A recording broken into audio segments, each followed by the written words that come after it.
This was the wedding, of course. This was in November. And getting married to an American in Germany was not very easy. We had a lot of paperwork to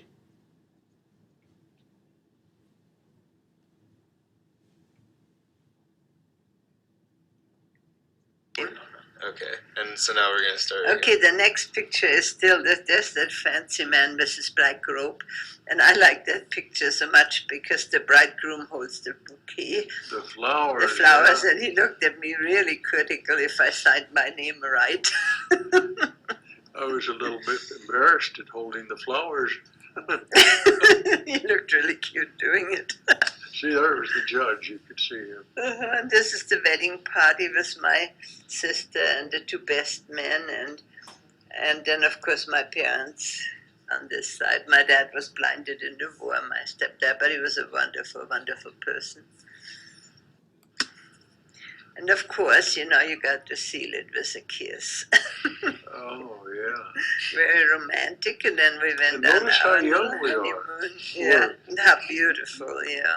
I wasn't 81 my whole life. And of course, after about 7 or 8 months of wonderful honeymooning in Germany, the time came to leave, and my husband is here somewhere in the picture.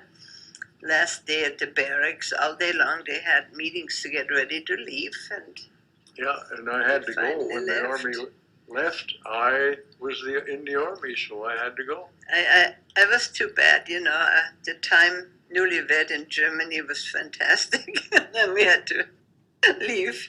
And this is, you can talk about that one. That's when I went there with my friends. Yeah, and there were a number of people who were waving goodbye to the soldiers, and my family was part of that. So I took the picture as best I could through the opening of the cars there, where they were being coupled together. Then he went to Bremerhaven and went over by ship, and I came about a week later by airplane to New York. It took me a week to cross the ocean.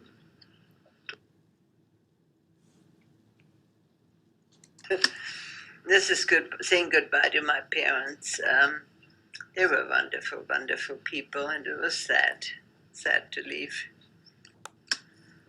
That my time in Utah, from the hat and the silk blouses and everything, I became a real cowwoman.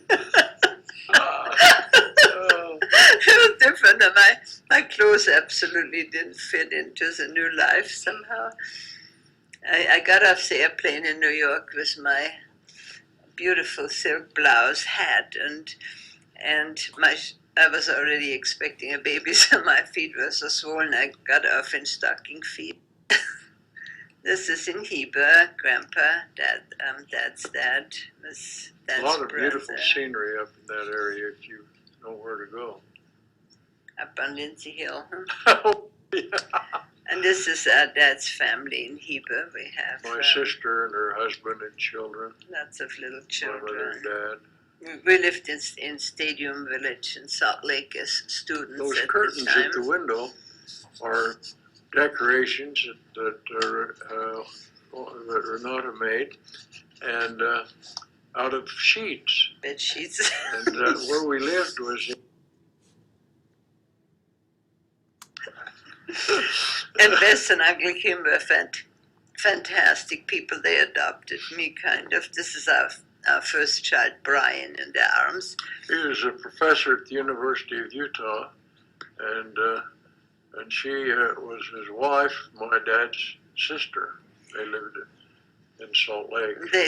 We owe them so much because they got Dean Wright from Heber to Salt Lake and put him into college and got him started in becoming a teacher.